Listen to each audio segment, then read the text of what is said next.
বিসিবির এক press release কিংবা সংবাদ বিজ্ঞপ্তিকে কেন্দ্র করে জাতীয় ক্রীড়া পরিষদ বা এনএসসি তথা সরকার এবং বাংলাদেশ ক্রিকেট বোর্ড একদম মুখোমুখি অবস্থানে দাঁড়িয়ে গেছে। ঈদের আগেই মাঠের ক্রিকেটের বাইরের ক্রিকেট জমজমাট হয়ে গেছে, রীতিমতো জমজমাট। বাংলাদেশ জাতীয় ক্রীড়া পরিষদ বা ন্যাশনাল স্পোর্টস কাউন্সিল তামিম ইকবালরা যে অভিযোগ দিয়েছেন যে বিসিবির সবশেষ নির্বাচন সঠিক হয়নি বা অবৈধ হয়েছে, সেটার পক্ষে যদি রায় দেয়, অর্থাৎ বিসিবির সবশেষ নির্বাচনের প্রক্রিয়াকে অবৈধ ঘোষণা করে, আমিনুল ইসলাম বুলবুলের ক্রিকেট বোর্ডকে অবৈধ বলে কিংবা বোর্ড ভেঙে দেয়, আইসিসি বাংলাদেশ ক্রিকেটের ওপর নিষেধাজ্ঞা দেবে কিংবা দিতে পারে। আসলে কি সম্ভাবনা আছে? বিসিবির যে প্রেস রিলিজ, আইসিসির কর্মকাণ্ড, সবকিছু নিয়ে আলোচনা করবো। তার আগে কয়েকটা প্রশ্ন করি। আইসিসি স্পষ্ট করে বলে দিয়েছে তাদের গাইডলাইনে যে তৃতীয় কোনো পক্ষ ক্রিকেটের ওপর যদি হস্তক্ষেপ করে তাহলে আইসিসি তাদের নিয়ম কিংবা গভর্নেন্স অনুযায়ী ওই পার্টিকুলার ক্রিকেট বোর্ডের ওপর শাস্তিমূলক ব্যবস্থা নিতে পারে। এর আগে আসিফ নজরুল যখন বললেন বিশ্বকাপে খেলতে যাব না, এটা সরকারি সিদ্ধান্ত, তৃতীয় পক্ষের হস্তক্ষেপ ছিল, কিছু বলেছে আইসিসি? কিচ্ছু বলে নাই। ঠিক একইভাবে এই যে বাংলাদেশ বিশ্বকাপটা খেললো না, না খেলে আইসিসির সঙ্গে তাদের যে পেশাদার সম্পর্ক, সেটা আপনি কি মনে করেন? বিশ্বকাপ না খেলায় আইসিসি খুব খুশি হয়েছে, বাংলাদেশকে কোলে নিয়ে নাচতেছে, এবং বাংলাদেশ ক্রিকেট বোর্ডের বর্তমান যে কমিটি আছে, আইসিসি একদম মনে প্রাণে চায় তারাই টিকে থাকুক বিশ্বকাপ না খেলে আইসিসিকে বিব্রত করার পরেও। কি মনে হয় আপনার? আইসিসির সভাপতি জয় শাহ তিনি নিজে কি মনে করেন? তিনি কি মনে করেন যে বাংলাদেশ যে বিশ্বকাপটা খেললো না, এটা সঠিক কাজ হয়েছে এবং বাংলাদেশ ক্রিকেট বোর্ড সঠিক কাজ করেছে? এবং এরপরে বাংলাদেশ ক্রিকেট বোর্ডের বর্তমান কমিটি, আমিনুল ইসলাম বুলবুলের নেতৃত্বাধীন কমিটি যত যাই কাজ করুক, জয় শাহ বা আইসিসি খুব করে সাপোর্ট দিয়ে দেবে, কারণ ওই যে বাংলাদেশ তো বিশ্বকাপ খেলা নাই, জয় শাহ খুব খুশি হয়েছে। মনে হয় আপনার? যতবার এই ইস্যুতে আলোচনা হয়েছে ততবার আমি বলেছি আইসিসি কিচ্ছু করবে না, এটা আমার মনে হয়। ন্যাশনাল স্পোর্টস কাউন্সিল যদি ঘোষণা দেয় বিসিবির সবশেষ নির্বাচন অবৈধ ছিল, ভোটিং প্রক্রিয়া অবৈধ ছিল, কাউন্সিলরশিপ কিংবা ভোটারদের নিয়ে যে বিভিন্ন রকম নয়ছয় করা হয়েছে সেগুলো অবৈধ ছিল, বোর্ড ভেঙে দেওয়া হলো, আইসিসি কিচ্ছু করবে না।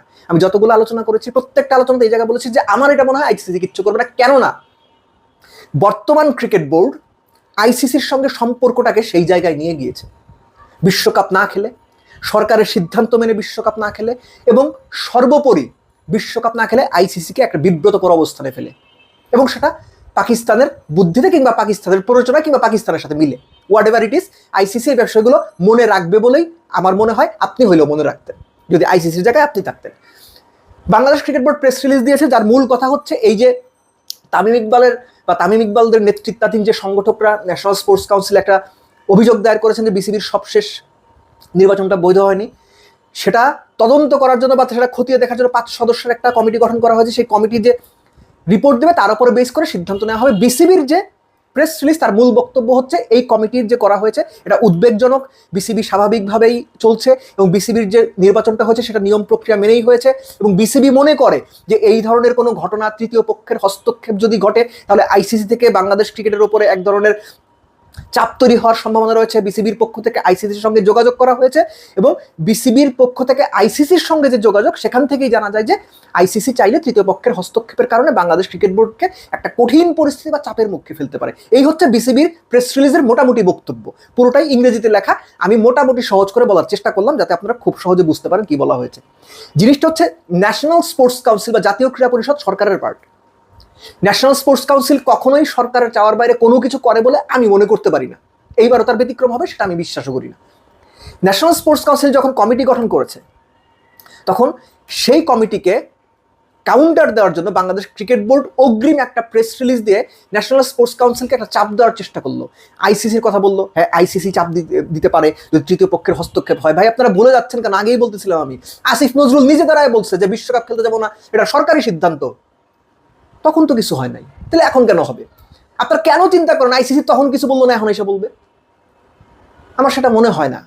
ঠিক একইভাবে আইসিসি এমন একটা সংগঠন, এমন একটা দুর্বল সংগঠন যারা বিভিন্ন রকম কান কথা শুনে চলে। বাংলাদেশের বর্তমান ক্রিকেট বোর্ডের বাইরে যারা আছেন তারা যদি আইসিসির সঙ্গে কথা বলে আইসিসিকে কনভিন্স করে ফেলতে পারে যে এই হয়েছে, এই ইলেকশন নিয়ে নয়-ছয় হয়েছে, কাউন্সিলরশিপ নিয়ে নয়-ছয় হয়েছে, নানান রকম ঝামেলা হয়েছে, তোমরা কিছু বলো না। আমার বিশ্বাস আইসিসি কিছু বলবে না।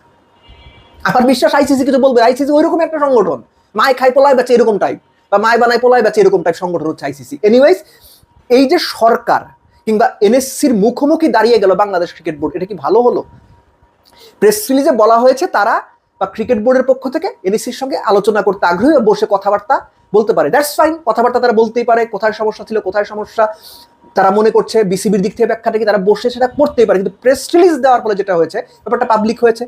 আমি জেনেছি, আমার মতো আরো শত শত মানুষ জেনেছে, শত শত সাংবাদিক জেনেছে, হাজার হাজার মানুষ সেই লেখাগুলো পড়েছে। আমার এই যে কথাবার্তা, সেটাও হয়তো 2-4-10 জন মানুষ শুনবে। তাতে কি হয়েছে? সরকার তার অবস্থান কিংবা এনএসসি তার যে অবস্থান, সেটার বিপরীতে বাংলাদেশ ক্রিকেট বোর্ড দাঁড়িয়ে গেছে। এখন আপনি চিন্তা করেন, এনএসসি কিংবা বাংলাদেশ সরকার তাদের মুখোমুখি অবস্থানে কেউ যদি দাঁড়ায়, তাদেরকে চ্যালেঞ্জ করে, সরকার সেটা মেনে নেবে? এনএসসি সেটা মেনে নেবে? বা এনএসসি সেটাকে খুব তোয়াজ করে চলবে? এটা আপনার বিশ্বাস হয়? আপনি হলে করতেন? বাংলাদেশের সংস্কৃতি সেটা বলে? বাংলাদেশের রাজনৈতিক ক্রীড়া সংস্কৃতি সেটা বলে? আমার তো সেটা মনে হয় না। এই জন্য শুরুতে এই প্রশ্নগুলো আমি করেছিলাম, যে আগে যখন বলা হলো সরকারি হস্তক্ষেপে বিশ্বকাপ আমরা খেলতে যাচ্ছি না, তখন আইসিসি কিছু বলে নাই। এই যে ভোটিংয়ের ব্যাপারটা, এক একবার আপনারা 15টা ক্লাবের কাউন্সিলরশিপ ছিনিয়ে নিচ্ছেন, আবার ফিরিয়ে দিচ্ছেন, আবার নিয়ে নিচ্ছেন, আবার ফিরিয়ে দিচ্ছে। এই যে ঘটনাগুলো ঘটেছে, সবার চোখের সামনে ঘটেছে, গণমাধ্যমে লেখালেখি হয়েছে, কথাটা আমি অনেকবার বলেছি। এগুলো খুব স্বাভাবিকভাবে হয় নাই। যখন ফারুক আহমেদকে সরিয়ে দেওয়া হলো, আমিনুল ইসলাম বুলবুল যখন চলে আসলেন, তখনও কি সরকারি হস্তক্ষেপ ছিল না? সরকার যে কাউন্সিলরশিপ বা এনএসসি থেকে যে কাউন্সিলরশিপ দেওয়া হয়, সেগুলো তুলে নেওয়ার পর আরেকজন কাউন্সিলরশিপ দিয়ে ডিরেক্টর বানানো হলো, পরবর্তীতে প্রেসিডেন্ট বানানো হলো। সরকারি হস্তক্ষেপ ছিল না? তৃতীয় পক্ষের হস্তক্ষেপ ছিল না? ছিল তো। তখন তো আইসিসি কিছু বলে নাই। এখন কেন বলবে? কোন লজিকে বলবে? এবং এই বোর্ডের সঙ্গে আইসিসির সম্পর্ক যদি খুব ভালো হইতো, বা এখনকার বোর্ডে যারা আছেন তারা যদি আইসিসির সঙ্গে সম্পর্কটাকে রীতিমতো বন্ধুত্বের পর্যায়ে রাখতে পারতেন, তাহলে হয়তো একটা সম্ভাবনা ছিল আইসিসির দিক থেকে কিছুটা হলো বাধা আসবে, আইসিসি কিছুটা হলো বাংলাদেশকে চাপ দেবে। কিন্তু এই ক্রিকেট বোর্ড আইসিসির সঙ্গে সম্পর্কটাকে যে জায়গাতে নিয়ে গেছে, আইসিসির সঙ্গে বাংলাদেশ ক্রিকেটের প্রফেশনাল রিলেশনশিপটাকে যে অবস্থানে নিয়ে গেছে, সেখান থেকে আইসিসি এই ক্রিকেট বোর্ডকে সাপোর্ট করবে বা তাদের টিকে থাকার জন্য পাশে দাঁড়াবে, আপাত দৃষ্টিতে এটা মনে করাটা একটু ডিফিকাল্ট।